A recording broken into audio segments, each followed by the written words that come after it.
Hi welcome back. നമ്മള് labour ലോസിന്റെ രണ്ടാമത്തെ module ആണ് ഇവിടെ സ്റ്റാർട്ട് ചെയ്യുന്നത്. ഇൻഡസ്ട്രിയൽ റിലേഷൻസ് ലോ ആണ് നമുക്ക് ഇതിനകത്ത് നോക്കാനുള്ളത്. അപ്പൊ ആദ്യം വി വിൽ അണ്ടർസ്റ്റാൻഡ് എന്താണ് ഈ ഒരു ഇൻഡസ്ട്രിയൽ റിലേഷൻസ് ലോ, അല്ലെങ്കിൽ അതുകൊണ്ട് ഉദ്ദേശിക്കുന്നത് എന്താണ് എന്ന് നമുക്ക് നോക്കാം. So let's begin by understanding what is the philosophy behind labour regulation. Okay, അപ്പോ ഇൻഡസ്ട്രിയൽ റിലേഷൻസ് ലോ എന്ന് പറയുമ്പോഴത്തേക്ക് it is not just about factories, disputes അല്ലെങ്കിൽ സ്ട്രൈക്സ്, അതിനെ റെഗുലേറ്റ് ചെയ്യുക എന്നുള്ളത് മാത്രമല്ല. It is really about balancing two realities. രണ്ട് സൈഡില് രണ്ട് റിയാലിറ്റീസിനെ ബാലൻസ് ചെയ്ത് നിലനിർത്തുക, അതിനു വേണ്ടിയിട്ടാണ് ഇൻഡസ്ട്രിയൽ റിലേഷൻസ് ലോ ഉള്ളത്. ഒരു സൈഡില് നമുക്കറിയാം ഇൻഡസ്ട്രീസ് എന്ന് പറയുമ്പോഴത്തേക്ക് അവിടെ ഒരു എക്കണോമിക് അറേഞ്ച്മെന്റ് വരുന്നുണ്ട്, ഒരുപാടധികം എക്കണോമിക്സ് വരുന്നുണ്ട് അല്ലെ. അപ്പൊ ഒരു സൈഡില് this works as an economic arrangement, എന്നിട്ട് മറു സൈഡ് നമ്മൾ നോക്കുവാണെന്നുണ്ടെങ്കിൽ ഇവിടെ സോഷ്യൽ റിലേഷൻഷിപ്സ് വരുന്നുണ്ട് അല്ലെ. അപ്പോ it also work as A social relationship, അല്ലെങ്കിൽ ഈ എന്താ പറയേണ്ടത്, സോഷ്യൽ റിലേഷൻഷിപ്പ് എന്ന് പറയുമ്പോഴത്തേക്ക് കാരണം അല്ലെങ്കിൽ ഈ ഒരു രീതിയിൽ നമ്മൾ ചിന്തിക്കുക, എന്തുകൊണ്ട് ഇവിടെ സോഷ്യൽ റിലേഷൻഷിപ്പ് ഇതിനകത്ത് കൊണ്ടുവരണം. ഒരു ഇൻഡസ്ട്രി അല്ലെങ്കിൽ ഇൻഡസ്ട്രീസിനെ സംബന്ധിച്ചിടത്തോളം നമ്മൾ നോക്കുവാണെന്നുണ്ടെങ്കിൽ അവിടെ വരുന്ന ആ ഇൻഡസ്ട്രിയൽ നടത്തിപ്പുകാര്, അതിന്റെ ഓണേഴ്സും അവിടെ വർക്ക് ചെയ്യുന്ന ലേബറേഴ്സും തങ്ങളിലുള്ള ബാർഗെയിനിങ് പവർ ഈക്വൽ ആണോ? ചിന്തിച്ചു നോക്കിയേ, അവിടെ ബാർഗെയിനിങ് പവർ ഈക്വൽ അല്ല എന്നുള്ളതാണ് നമ്മൾ മനസ്സിലാക്കേണ്ടത്. അപ്പോ ദ ലോ സ്റ്റെപ്സിന് അല്ലെ, അപ്പൊ അവിടെ പീസ് മെയിൻറ്റെയിൻ ചെയ്യണം, വർക്കേഴ്സിനെ പ്രൊട്ടക്ട് ചെയ്യണം, വർക്കേഴ്സിന്റെ കളക്റ്റീവ് റൈറ്റ്സ് പ്രൊട്ടക്ട് ചെയ്യണം, and at the same time എന്താ പറയേണ്ടത്, ലെജിറ്റിമേറ്റ് ആയിട്ടുള്ള ഒരു മാനേജറിയൽ കൺട്രോളും അവിടെ നിലനിർത്തി കൊണ്ടുപോകേണ്ടതായിട്ടുണ്ട്. ഇവിടെയാണ്, അല്ലെങ്കിൽ ദിസ് ഇസ് ദ ഫൗണ്ടേഷൻ എന്ന് വേണമെങ്കിൽ നമുക്ക് പറയാം. അതായത് ഇത് തന്നെയാണ് നമ്മൾ ഈ ഒരു ടോപ്പിക്കിൽ അല്ലെങ്കിൽ കംപ്ലീറ്റ് ആയിട്ട് നമ്മൾ നോക്കുന്നത്, ഈ ഒരു ഫൗണ്ടേഷൻ എങ്ങനെ നിലനിർത്തി കൊണ്ടുപോകുന്നു എന്നുള്ളതാണ്. Okay, now let's quickly understand എന്തുകൊണ്ടാണ് നമുക്ക് ഈ ഒരു ഇൻഡസ്ട്രിയൽ റിലേഷൻസ് ലോ വേണ്ടത് എന്ന് നമുക്കൊന്ന് നോക്കാം. ഒന്ന്, you see work is both economic and social. Work എന്ന് പറയുമ്പോഴത്തേക്ക് അതിനകത്ത് അതിന്റെ ആ ഒരു എക്കണോമിക് പാർട്ടും വരുന്നുണ്ട്, അതിന്റെ ഒരു സോഷ്യൽ പാർട്ടും അതിനകത്ത് വരുന്നുണ്ട് അല്ലെ. ആൻഡ് നേരത്തെ ഞാൻ പറഞ്ഞതുപോലെ അൺഈക്വൽ ആണ് അവിടുത്തെ ആ ഒരു ബാർഗെയിനിങ് പവർ. അതായത് എംപ്ലോയറും വർക്കേഴ്സും തങ്ങളിലുള്ള ആ ഒരു ബാർഗെയിനിങ് പവർ എന്ന് പറയുന്നത് എന്താ പറയേണ്ടത്, അൺഈക്വൽ ആണ്. ഒന്ന് നമ്മൾ ഈ രീതിയിൽ ചിന്തിച്ചു നോക്കിയേ, ഈ എംപ്ലോയറുടെയും വർക്കറുടെയും അവിടെ അവരുടെ ആ ഒരു എന്തോ പറയേണ്ടത്, അവരുടെ ആ ഒരു പവർ എന്ന് പറയുന്നത് ഈക്വൽ ആയിരുന്നുവെങ്കിൽ ഒന്ന് ആലോചിച്ച് നോക്കിയേ, മേ ബി നമുക്ക് ഈ ഒരു ലോ തന്നെ ആവശ്യമായിട്ട് വരില്ല, ഒരു ഓർഡിനറി കോൺട്രാക്ട് ലോ മതിയായിരുന്നു if the power distribution was equal. പക്ഷെ റിയാലിറ്റിയിൽ അങ്ങനെയാണോ? ഒരുപാടധികം വർക്ക് പ്ലേസസിൽ, അല്ലെങ്കിൽ മിക്കവാറും എല്ലാ വർക്ക് പ്ലേസിലും നമ്മൾ നോക്കുവാണെന്നുണ്ടെങ്കിൽ എംപ്ലോയർക്കാണ് ആ ഒരു വലിയ എക്കണോമിക് സ്ട്രെങ്ത് അവിടെ വരുന്നത്, എംപ്ലോയർക്കാണ് ആ ഒരു ഓർഗനൈസേഷണൽ കൺട്രോൾ വരുന്നത്. അതുകൊണ്ട് തന്നെ ആ ബാർഗെയിനിങ്ങിനുള്ള ഒരു ലിവറേജും എംപ്ലോയറുടെ കയ്യിലിരിക്കുകയാണ്. അപ്പൊ ഇവിടെ ഒരു ക്ലിയർ ആയിട്ട് ഒരു ഇംബാലൻസ് നമുക്ക് കാണാം അല്ലെ. അപ്പൊ ലേബർ ലോ ഡെവലപ്പായി വന്നത് ഈ ഒരു ഇംബാലൻസിനെ ഒന്ന് കറക്റ്റ് ചെയ്യത്തക്ക രീതിയിലുള്ള ഒരു കറക്റ്റീവ് മെക്കാനിസം ആയിട്ടാണ് ലേബർ ലോ ഡെവലപ്പ് ചെയ്ത് വന്നത്. അപ്പൊ ഇവിടെ നമ്മൾ ഇതിന്റെ ഒബ്ജക്റ്റീവ് വളരെ കൃത്യമായിട്ട് മനസ്സിലാക്കണം. ഇവിടുത്തെ ഒബ്ജക്റ്റീവ് എന്ന് പറയുന്നത് ബിസിനസ്സുകളെ തകർക്കുക എന്നുള്ളതല്ല, അതേപോലെ എന്താ പറയണ്ടത്, ഒരിക്കലും അവസാനിക്കാത്ത കോൺഫ്ലിക്റ്റുകൾ തുടർന്ന് കൊണ്ടുപോവുക എന്നുള്ളതും അല്ല. പക്ഷേ ഒരു ഇൻഡസ്ട്രിയൽ പീസ് നിലനിർത്തുന്നതിന്, ഇൻഡസ്ട്രീസിൽ സമാധാനം നിലനിർത്തുന്നതിന് വേണ്ടിയിട്ടും ഇൻഡസ്ട്രീസും നിലനിൽക്കണം, അതേപോലെ ലേബറേഴ്സിന് അവരുടെ റൈറ്റ്സും ലഭിക്കണം എന്നുള്ളതാണ്. ലേബറേഴ്സിന് അവരുടെ റൈറ്റ്സ് എന്ന് പറയുമ്പോഴത്തേക്ക് വർക്കേഴ്സിന് കളക്റ്റീവായിട്ടുള്ള ആക്ഷൻ എടുക്കേണ്ടതായിട്ടുണ്ട്. അതേപോലെ employers still they must maintain control and efficient ആയിട്ടുള്ള ആ ഒരു മാനേജ്മെന്റ് അവർക്ക് അവിടെ ഉണ്ടാകണം അല്ലെ. എംപ്ലോയേഴ്സിന്റെ കയ്യിൽ നിന്ന് കൺട്രോൾ പോകുന്നു എന്നല്ല, അവരുടെ കയ്യിൽ തന്നെ ആ കൺട്രോൾ റീറ്റെയിൻ ആകണം. So the law is trying to bring peace together, justice and at the same time നല്ല പ്രൊഡക്ടിവിറ്റി നമുക്കതും വേണം അല്ലെ. പ്രൊഡക്ടിവിറ്റി നമുക്കിവിടെ ആവശ്യം തന്നെയാണ്. ഇനി നമുക്ക് ക്വിക്കായിട്ടൊരു കാര്യവും കൂടെ നോക്കാം. അതായത് ഈ ഒരു ഇൻഡസ്ട്രിയൽ റിലേഷൻസ് കോഡ് 2020 എന്ന് പറയുമ്പോഴത്തേക്ക് ഒരുപാടധികം ഇൻഡസ്ട്രിയൽ റിലേഷൻസ് ലോ അല്ലെങ്കിൽ ഇൻഡസ്ട്രിയുമായി ബന്ധപ്പെട്ട പല നിയമങ്ങളുടെ ഒരു കൺസോളിഡേഷൻ ആണ് ഇൻഡസ്ട്രിയൽ റിലേഷൻസ് കോഡ് എന്ന് വേണമെങ്കിൽ നമുക്ക് പറയാം. ഇത് വളരെ പ്രധാനപ്പെട്ട അല്ലെങ്കിൽ ഒരു മേജർ ഡെവലപ്മെന്റ് ആണ് ഇന്ത്യൻ ലേബർ ലോയിൽ ഈ ഒരു കൺസോളിഡേഷൻ. ഇന്ത്യൻ ലേബർ ലോയില് വളരെ പ്രധാനപ്പെട്ട ഒരു ഡെവലപ്മെന്റ് ആണ് ഈ കൺസോളിഡേഷൻ എന്ന് പറയുന്നത്. അപ്പൊ നേരത്തെ നമ്മൾ നോക്കുകയാണെന്നുണ്ടെങ്കിൽ നമ്മളിപ്പോ ഈ ഡിസ്കസ് ചെയ്ത് വന്ന ടോപ്പിക്സ് ഒക്കെ പല നിയമങ്ങളുടെ കീഴിലായിരുന്നു വന്നിരുന്നത്. അപ്പൊ ഇൻഡസ്ട്രിയൽ റിലേഷൻസ് കോഡ് 2020 എന്ന് പറയുമ്പോഴത്തേക്ക് ഈ എല്ലാ ഘടകങ്ങളെയും ഒരു ഇന്റഗ്രേറ്റഡ് ആയിട്ടുള്ള ഒരു സിംഗിൾ ലെജിസ്ലേറ്റീവ് ഫ്രെയിംവർക്കിലേക്ക് കൊണ്ടുവന്നു എന്നുള്ളത്.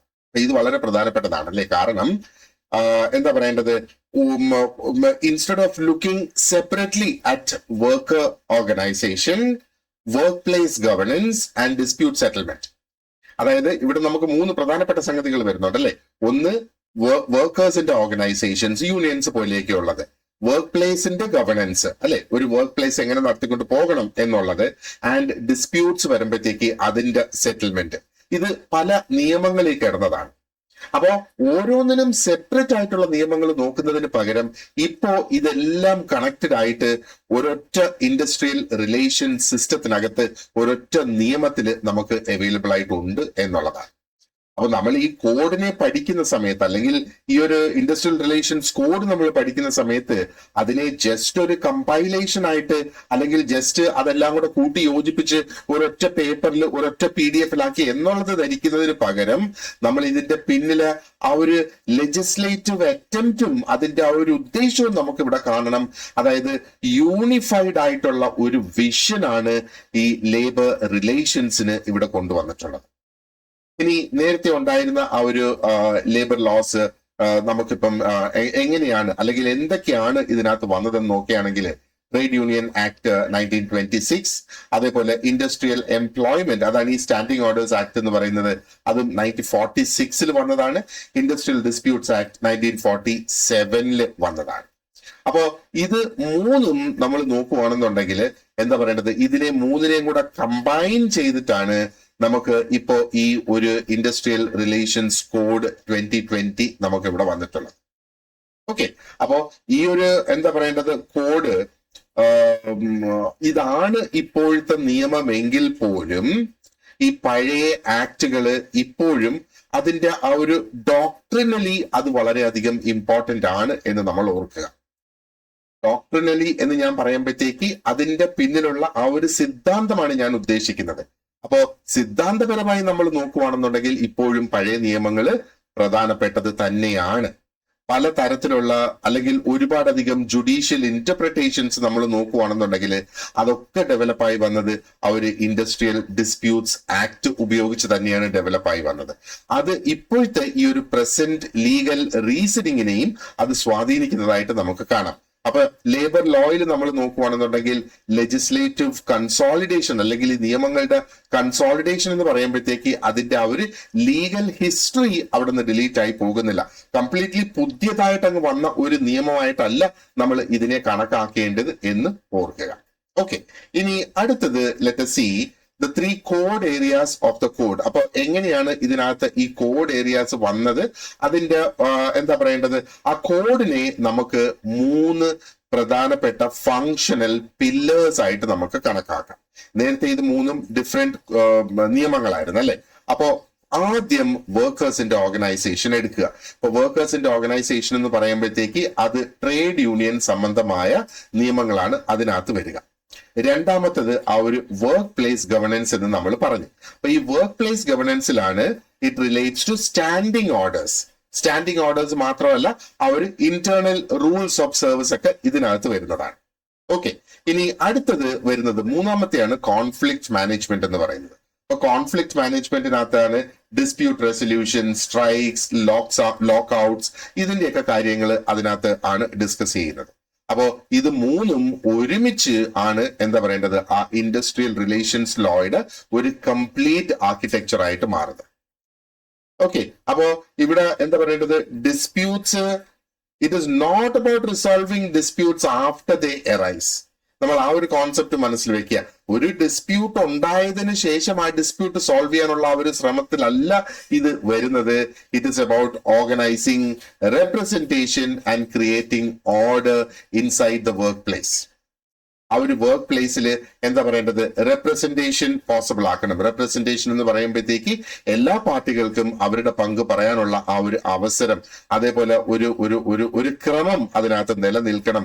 അപ്പോൾ കോൺഫ്ലിക്റ്റുകൾ എന്തെങ്കിലും ഉണ്ടാകുന്നതിന് മുന്നേ തന്നെ അതിനെ പ്രിവെന്റ് ചെയ്യാം, അതിനെ കൃത്യമായിട്ട് മാനേജ് ചെയ്ത് പോകാം.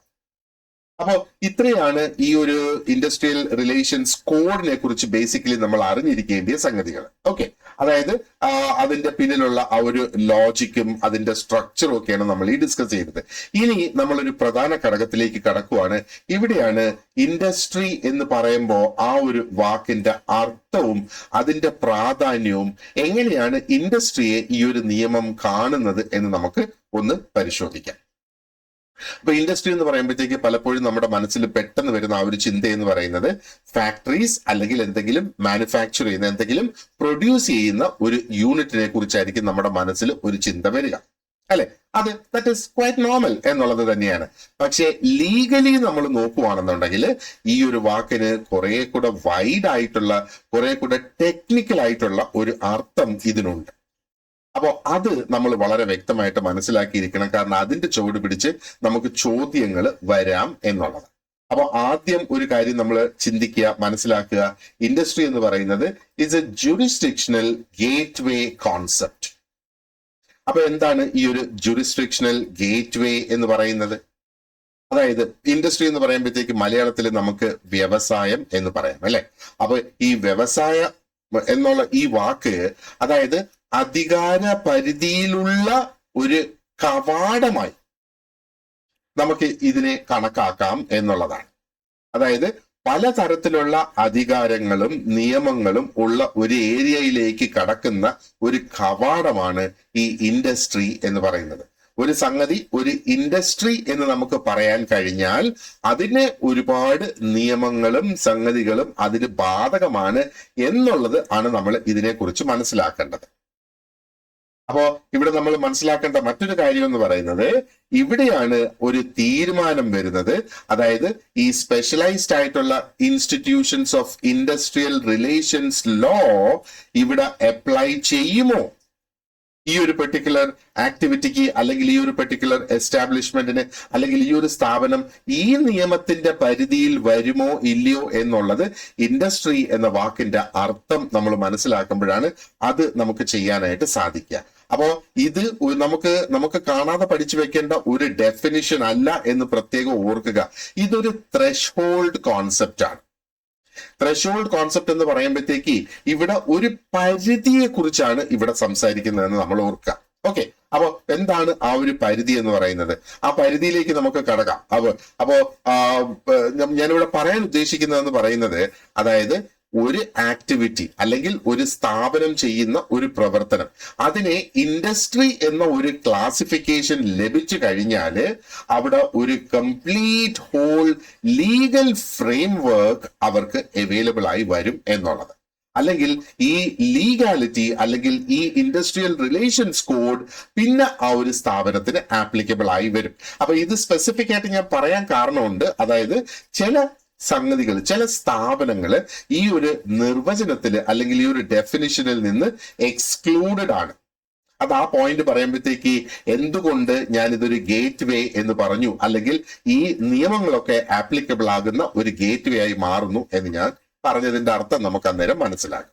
ഇനി അടുത്തത് നമുക്ക് ഒരു ഇൻഡസ്ട്രി ആകുന്നത് അല്ലെങ്കിൽ ഒരു ഇൻഡസ്ട്രി എന്ന് നമ്മൾ ഒരു സ്ഥാപനത്തിനെ പറയുമ്പോൾ അതിന്റെ പിന്നിലുള്ള ലീഗൽ കോൺസിക്വൻസസ്, നിയമപരമായ കോൺസിക്വൻസസ് എന്തൊക്കെയാണ് എന്ന് നമുക്ക് നോക്കാം. അപ്പൊ അവിടെയാണ് ഈ ഒരു ഡെഫിനിഷൻ നമ്മൾ നോക്കിയതിന്റെ ഒരു പ്രാധാന്യം വരുന്നുണ്ട്.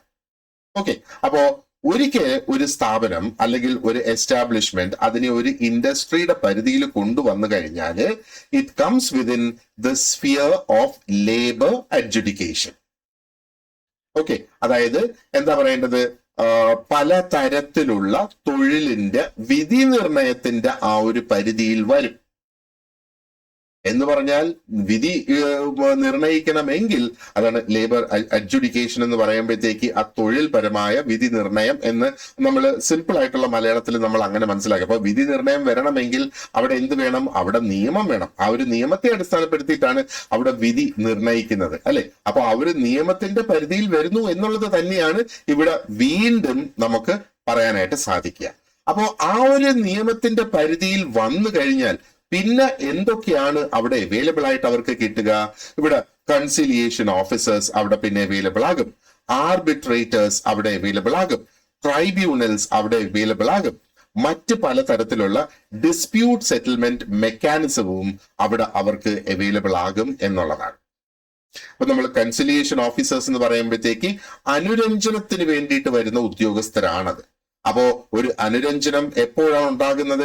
എന്തെങ്കിലും തരത്തിലുള്ള ഒരു ഡിസ്പ്യൂട്ട്, ഒരു അഭിപ്രായ വ്യത്യാസം, ഒരു ഭിന്നത അവിടെ എന്താ പറയേണ്ടത്, ആ വർക്കേഴ്സും മാനേജ്മെന്റും തങ്ങളിൽ ഉണ്ടാകുന്ന ആ ഒരു സമയത്താണ് അനുരഞ്ജനത്തിന്റെ പോസിബിലിറ്റി അവിടെ വരുന്നത്, അല്ലെ? അതേപോലെ ആർബിട്രേറ്റേഴ്സ് എന്ന് പറയുമ്പോഴത്തേക്ക് നമുക്ക് സിമ്പിൾ ആയിട്ടുള്ള മലയാളത്തില് മധ്യസ്ഥർ എന്ന് വേണമെങ്കിൽ നമുക്ക് പറയാം. അതേപോലെ ട്രൈബ്യൂണൽസ് എന്ന് പറയുമ്പോഴത്തേക്ക് അതും ഈ തർക്കങ്ങൾ പരിഹരിക്കുന്നതിന് വേണ്ടിയിട്ട് സെറ്റപ്പ് ചെയ്തിട്ടുള്ള, പക്ഷെ ഒരു ട്രൈബ്യൂണലിലേക്ക് പോകുന്നതിന് അതിൻ്റെതായ ചില എന്താ പറയേണ്ടത് നിബന്ധനകൾ അവിടെ ഉണ്ട് എന്നുള്ളത് നമ്മൾ മനസ്സിലാക്കുക. ആ നിബന്ധനകളെ കുറിച്ച് പിന്നീട് നമുക്ക് ചർച്ച ചെയ്യാം. അതേപോലെ ഒരുപാടധികം റൂൾസ് ഇവിടെ ബാധകമായിട്ട് വരുമല്ലേ? അപ്പൊ റൂൾസ് എന്ന് പറയുമ്പോഴത്തേക്ക് സ്ട്രൈക്സുമായിട്ട് ബന്ധപ്പെട്ടിട്ടുള്ള റൂൾസ്, ലോക്കൌട്ടുമായിട്ട് ബന്ധപ്പെട്ടിട്ടുള്ള റൂൾസ്, അങ്ങനെയുള്ള റൂൾസ് എല്ലാം ഇവിടെ റെലവെന്റ് ആയിട്ട് വരും. അപ്പൊ സ്ട്രൈക്ക് എന്ന് പറയുമ്പോഴത്തേക്ക് ഒരു പണിമുടക്ക്, അപ്പൊ വെറുതെ ചാടിക്കേറി അവിടെ ഒരു പണിമുടക്ക് പിന്നെ പോസിബിൾ ആകത്തില്ല. പിന്നെ ആ ഒരു നിയമത്തിന്റെ പരിധിയിൽ നിന്നുകൊണ്ട് മാത്രമേ അവിടെ ഒരു പണിമുടക്ക് പിന്നെ സാധ്യമാകൂ എന്നുള്ളത് നമ്മൾ മനസ്സിലാക്കുക. അപ്പൊ അതിനെ ഈ ഒരു രീതിയിൽ ഒന്ന് ചിന്തിച്ചു നോക്കിയേ. അപ്പൊ ഒരു സ്ഥാപനത്തിനെ നമ്മൾ ഒരു ഇൻഡസ്ട്രി എന്ന് ക്ലാസിഫൈ ചെയ്ത് കഴിയുമ്പോൾ, അല്ലെങ്കിൽ സർക്കാരിൽ നിന്ന് അങ്ങനെ ഒരു ക്ലാസിഫിക്കേഷൻ അതിന് ലഭിച്ചു കഴിയുമ്പോഴത്തേക്ക് then the doors to specialized mechanisms അല്ലെങ്കിൽ machinery of labor law is available to them. അപ്പൊ ലേബർ ലോയുടെ ആ ഒരു സ്പെഷ്യലൈസ്ഡ് ആയിട്ടുള്ള ആ ഒരു മെഷീനറി പിന്നെ ഇവർക്ക് അവൈലബിൾ ആകും എന്നുള്ളതാണ്. അപ്പൊ ഒന്ന് ആലോചിച്ച് നോക്കുക, ഇത് അവൈലബിൾ ആയില്ലെങ്കിൽ എന്താണ് സംഭവിക്കുക? ഒരു ഇൻഡസ്ട്രിയുടെ പരിധിയിൽ വന്നില്ല, അപ്പൊ ഇൻഡസ്ട്രിയൽ റിലേഷൻസ് കോഡ് അതിന് അവൈലബിൾ അല്ല. പക്ഷെ ഒന്ന് ആലോചിച്ച് നോക്കുക, നമുക്ക് ഇങ്ങനെ ഒരു നിയമം ഇല്ലായിരുന്നുവെങ്കിൽ പിന്നെ അത് ആ സാധാരണഗതിയിൽ പറയേണ്ടത് കോടതിയിൽ അതൊരു സിവിൽ മാറ്റർ ആയിട്ട് മാറും, അല്ലെ? അപ്പോ അത് സിവിൽ റെമഡീസിൽ പിന്നെ ഡിപ്പെൻഡ് ചെയ്യേണ്ടതായിട്ട് വരും. അപ്പൊ നമുക്കറിയാം, ഒരു സിവിൽ കോടതിയിൽ അല്ലെങ്കിൽ ഒരു സിവിൽ റെമഡി എന്ന് പറയുമ്പോൾ അത് പെട്ടെന്ന് തീരുന്ന ഒരു സംഗതി അല്ല. അതൊരുപാട് നാളുകൾ അവിടെ എടുക്കും. ആൻഡ് ഒരുപാട് അധികം ഡിലേ ആയി പോകുന്ന അങ്ങനത്തുള്ള ഒരു ജസ്റ്റിസ് അത് ഇവിടെ ഏതെങ്കിലും രീതിയിൽ പ്രയോജനകരമാകുമോ ഈ സ്ഥാപനത്തിനെ സംബന്ധിച്ചിടത്തോളമോ, അല്ലെങ്കിൽ അവിടെ തൊഴിലെടുക്കുന്ന വ്യക്തികൾ? അപ്പോ മെയിൻലി അവർ തങ്ങളിലുള്ള ഡിസ്പ്യൂട്ട്സ് ആണല്ലോ ഇവിടെ സെറ്റിൽ ചെയ്യേണ്ടതായിട്ട് വരിക. അപ്പോ അങ്ങനെ ഒരു ഡിസ്പ്യൂട്ട് ഒരു 15-20 വർഷം കൊണ്ട് സെറ്റിൽ ചെയ്യുന്നതിനകത്ത് പ്രയോജനമുണ്ടോ എന്നുള്ളതാണ് നമ്മൾ ചിന്തിക്കേണ്ടത്. അപ്പൊ ഇവിടെ ഇത് പെട്ടെന്ന് ഈ കാര്യങ്ങൾ ഈ ഒരു നിയമം അനുസരിച്ച് സെറ്റിൽ ചെയ്ത് പോകാനായിട്ട് സാധിക്കും എന്നുള്ളതാണ്. അപ്പോ നമ്മൾ ഈ ഒരു ഡെഫിനിഷൻ നമ്മൾ പ്രത്യേകം ഓർത്തു വെച്ചോളുക. എന്താ പറയേണ്ടത്, ഈ ഒരു ഡെഫിനിഷൻ നമ്മൾ കാണാതെ പഠിച്ചു വെക്കേണ്ട ഒരു ഡെഫിനിഷൻ അല്ല. പക്ഷേ ആ ഒരു ഡെഫിനിഷൻ ഇൻഡസ്ട്രി എന്ന് പറയുമ്പോഴത്തേക്ക് എന്താണ് അവർക്ക് പിന്നെ ലഭിക്കുക? ഇൻഡസ്ട്രി എന്ന് പറയുമ്പോൾ നിയമസാധുതകൾ, അതായത് ഇൻഡസ്ട്രിയൽ റിലേഷൻസ് ലോ അല്ലെങ്കിൽ ആ ഒരു കോഡിന്റെ നിയമസാധുതകൾ എല്ലാം അവർക്ക് അവൈലബിൾ ആയിട്ട് വരുന്നതായിട്ട് നമ്മൾ കണക്കാക്കുക. Now, അതാണ് അതിന്റെ ആ ഒരു ലീഗൽ കോൺസിക്വൻസ് ആണ് നമ്മളിപ്പോ ഈ നോക്കിയത് industry ആകുന്നതിന്റെ. Now let us come back to the definition.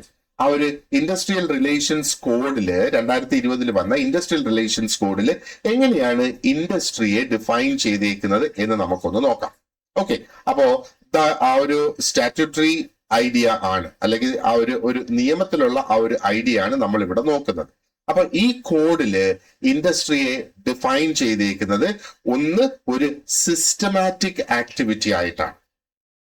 അപ്പോ സിസ്റ്റമാറ്റിക് ആക്ടിവിറ്റി അത് ഇവിടെ കാണുക. ആൻഡ് ഈ സിസ്റ്റമാറ്റിക് ആക്ടിവിറ്റി നടത്തിക്കൊണ്ടുപോകുന്നത് അല്ലെങ്കിൽ ഹൗ ഇസ് ഇറ്റ് ക്യാരീഡ് എന്നുള്ളത് carried on by cooperation between employer and worker. അപ്പൊ ഇവിടെ ഒരു എംപ്ലോയർ ഉണ്ടാകണം, വർക്കേഴ്സ് ഉണ്ടാകണം. ആ എംപ്ലോയറും വർക്കറും തങ്ങളിലുള്ള കോഓപ്പറേഷൻ മൂലം അതിനകത്ത് ആക്ടിവിറ്റീസ് നടക്കുന്നത്. അപ്പോ സിസ്റ്റമാറ്റിക് ആയിട്ടുള്ള ഒരു ആക്ടിവിറ്റി, ഈ സിസ്റ്റമാറ്റിക് ആയിട്ടുള്ള ആക്ടിവിറ്റി എംപ്ലോയേഴ്സും വർക്കേഴ്സും കോഓപ്പറേറ്റ് ചെയ്തുകൊണ്ട് മുന്നോട്ട് കൊണ്ടുപോകുന്നത് ഒന്ന് അല്ലെ. അപ്പോ ഒരുപക്ഷെ അത് ഒരു ഏജൻസി മുഖാന്തരമോ ഒരു കോൺട്രാക്ടർ മുഖാന്തരമോ ആയിരുന്നാലും ശരി. അപ്പൊ അവിടെ ഏജൻസി കോൺട്രാക്ടർ അറേഞ്ച്മെന്റ്സ് അതും ഒക്കെ ഇതിന്റെ പരിധിയിൽ തന്നെ വരും എന്നുള്ളതാണ്. ഇനി എന്തിനു വേണ്ടിയിട്ട് നമ്മൾ ചോദിക്കുകയാണെങ്കിൽ for production, four supply or distribution of goods or services, അതിനു വേണ്ടിയിട്ട് അല്ലെങ്കിൽ ഇതിനു വേണ്ടിയിട്ടുള്ള സിസ്റ്റമാറ്റിക് ആക്ടിവിറ്റീസ് എന്നുള്ളതാണ് നമ്മൾ മനസ്സിലാക്കേണ്ടത്. അപ്പോ ഈ ഗുഡ്സ് അല്ലെങ്കിൽ സർവീസസ് ഇവിടെ ഡിസ്ട്രിബ്യൂട്ട് ചെയ്യുന്നത് എന്തിനു വേണ്ടിയിട്ടാണ്? മനുഷ്യന്റെ ആവശ്യങ്ങളെ സാറ്റിസ്ഫൈ ചെയ്യുന്നതിന് വേണ്ടിയിട്ട്, മനുഷ്യന്റെ ആഗ്രഹങ്ങളെ സാറ്റിസ്ഫൈ ചെയ്യുന്നതിന് വേണ്ടിയിട്ട്. അപ്പൊ അതാണ് for satisfying human wants or wishes. പക്ഷേ ഇതിനകത്ത് പ്രത്യേകിച്ചൊരു കാര്യം എടുത്തു പറയുന്നുണ്ട്. ഈ ഹ്യൂമൻ വാണ്ട്സും വിഷസും എന്ന് പറയുന്നത് സ്പിരിച്വൽ അല്ലെങ്കിൽ റിലിജിയസ് ആയിട്ടുള്ള വാണ്ട്സ് ആണെങ്കിൽ അത് ഈ ഒരു ഡെഫിനിഷനിൽ നിന്ന് എക്സ്ക്ലൂഡ് ചെയ്തിട്ടുണ്ട്. അങ്ങനെ വേണ്ടിയിട്ടുള്ള പ്രവർത്തനങ്ങളാണെങ്കിൽ അത് ഈ ഇൻഡസ്ട്രിയുടെ ഡെഫിനിഷനിൽ വരില്ല. അതിന്റെ അർത്ഥം എന്താണ്? ഇൻഡസ്ട്രിയുടെ ഡെഫിനിഷനിൽ വരില്ല എന്ന് പറഞ്ഞാൽ ഈ ഇൻഡസ്ട്രീസിന് വേണ്ടിയിട്ടുള്ള നിയമങ്ങൾ ഇവിടെ ബാധകമാകില്ല എന്നാണ് നമ്മൾ മനസ്സിലാക്കേണ്ടത്. ഓക്കെ. അതേപോലെ വളരെ ഇമ്പോർട്ടന്റ് ആയിട്ടുള്ള ഒരു മറ്റ് സംഗതി എന്ന് പറയുന്നത് നമ്മൾ ഈ പറഞ്ഞ ആക്ടിവിറ്റി ഉണ്ടല്ലോ, the activity may still B N industry. ആ ആക്ടിവിറ്റി എന്ന് പറയുന്നത് അതിന്റെ ആ ഒരു പ്രവർത്തനങ്ങൾ അല്ലെങ്കിൽ അതിൽ നടക്കുന്ന സംഗതികൾ അതൊരു പക്ഷേ ഒരു ഇൻഡസ്ട്രി ആകാം, even if there is no profit motive and even if there is no major capital investment. അതായത് അവർക്ക് പ്രോഫിറ്റ് ജനറേറ്റ് ചെയ്യണമെന്നുള്ള ഉദ്ദേശം ഇല്ലെങ്കിലും ഈ പറഞ്ഞതുപോലെയുള്ള ആക്ടിവിറ്റീസ് ആണ് നടക്കുന്നതെങ്കിൽ അതൊരു ഇൻഡസ്ട്രിയുടെ പരിധിയിൽ തന്നെ വരും.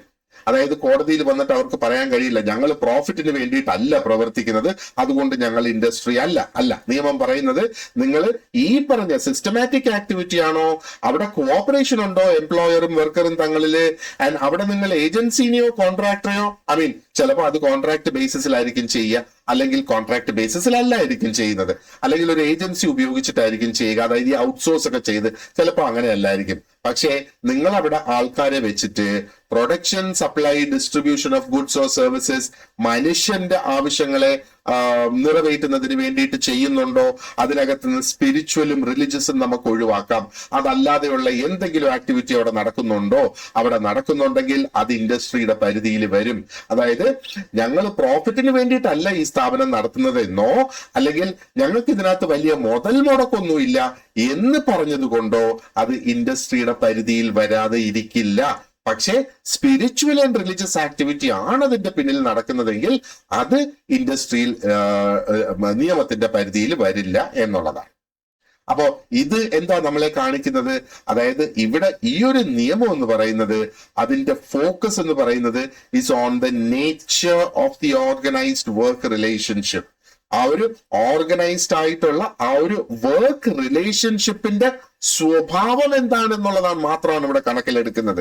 അല്ലാതെ അവിടെ ബിസിനസ്സും പ്രോഫിറ്റും ഒന്നും ഇവിടെ കണക്കിലെടുക്കുന്നതേ ഇല്ല എന്ന് നമ്മൾ പ്രത്യേകം ഓർത്തുകൊള്ളുക. നൗ ലെറ്റ് us see എന്തൊക്കെയാണ് ഈ ഡെഫിനിഷനിലെ പ്രധാനപ്പെട്ട എലിമെന്റ്സ്. നമുക്കത് ഓരോന്ന് എടുത്ത് നമുക്കൊന്ന് വിശകലനം ചെയ്യാം. ഓക്കെ. അപ്പൊ ആദ്യം നമ്മൾ സിസ്റ്റമാറ്റിക് ആക്ടിവിറ്റി എന്ന് പറഞ്ഞു.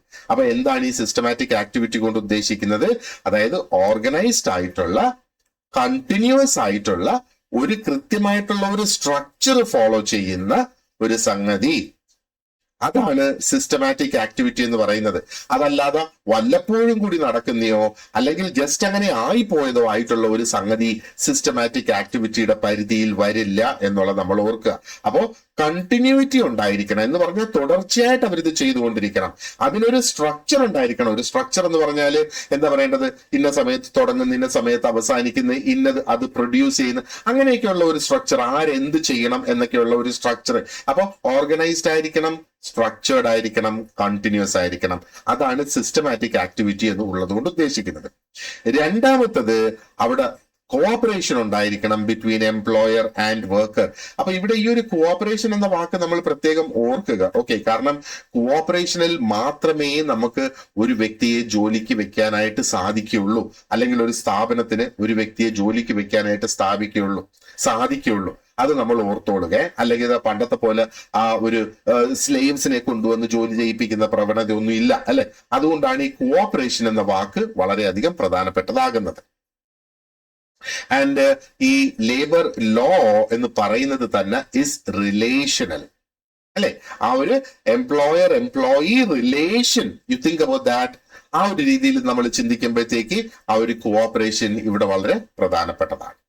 മൂന്നാമത് എന്താ പറയേണ്ടത്, ആക്ടിവിറ്റിയിൽ ഗുഡ്സ് അല്ലെങ്കിൽ സർവീസസ്, എന്തെങ്കിലും തരത്തിലുള്ള സാധനങ്ങൾ അല്ലെങ്കിൽ സേവനങ്ങൾ അവിടെ ഉണ്ടായിരിക്കണം എന്നുള്ളതാണ്. അപ്പോ സർവീസ് ഇൻസ്റ്റിറ്റ്യൂഷൻസ്, സർവീസ് നൽകുന്ന സ്ഥാപനങ്ങളുണ്ടല്ലോ, അതും ഈ ഒരു കോൺസെപ്റ്റിന്റെ ഉള്ളിൽ തന്നെ വരും എന്നുള്ളതാണ്.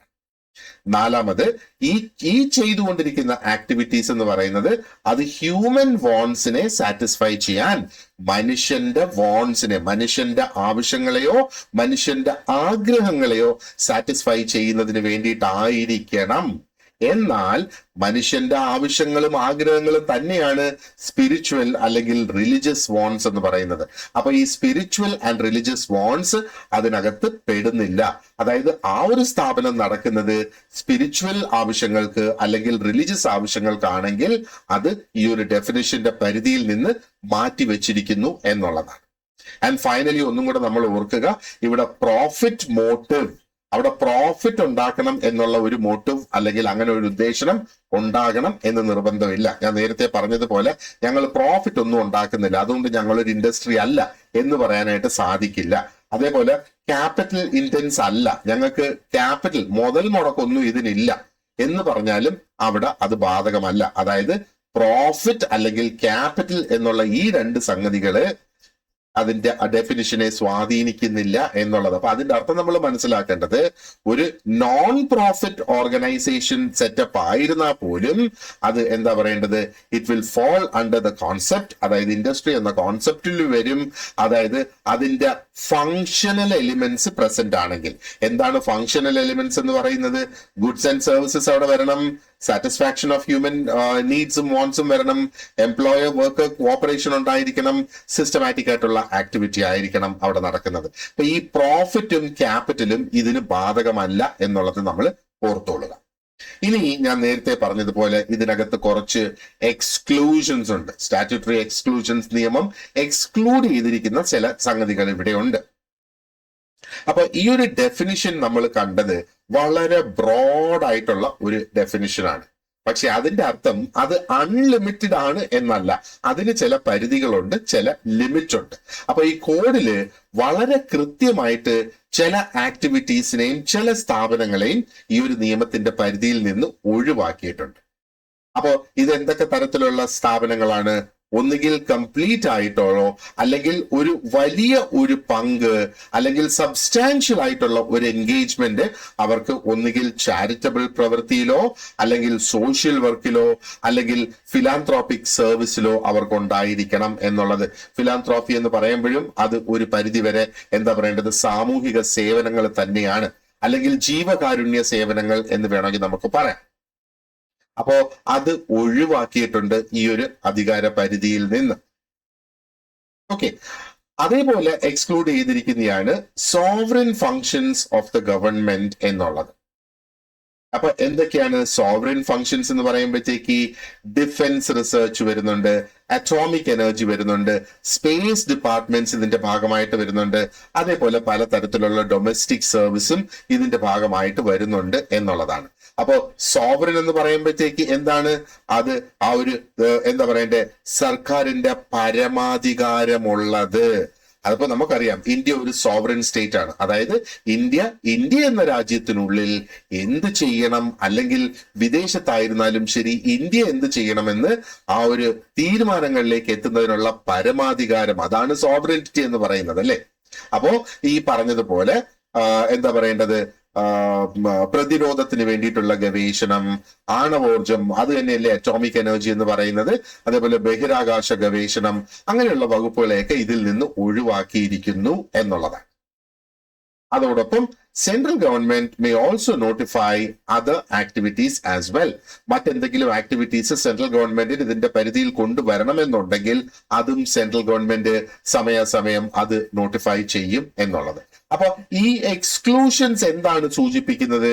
അതായത് ബൗണ്ടറീസ് ഉണ്ട് ലേബർ ലോയിന്, ആൻഡ് ആ ബൗണ്ടറീസിനെ ഡിസൈഡ് ചെയ്യുന്നത് ലോജിക്കോ ഫങ്ഷനോ അല്ല, അത് രാജ്യത്തിന്റെ പോളിസിയാണ് ഒരു പക്ഷേ ആ ബൗണ്ടറീസ് തീരുമാനിക്കുന്നത് എന്നാണ് നമ്മൾ ഇവിടെ മനസ്സിലാക്കേണ്ടത്.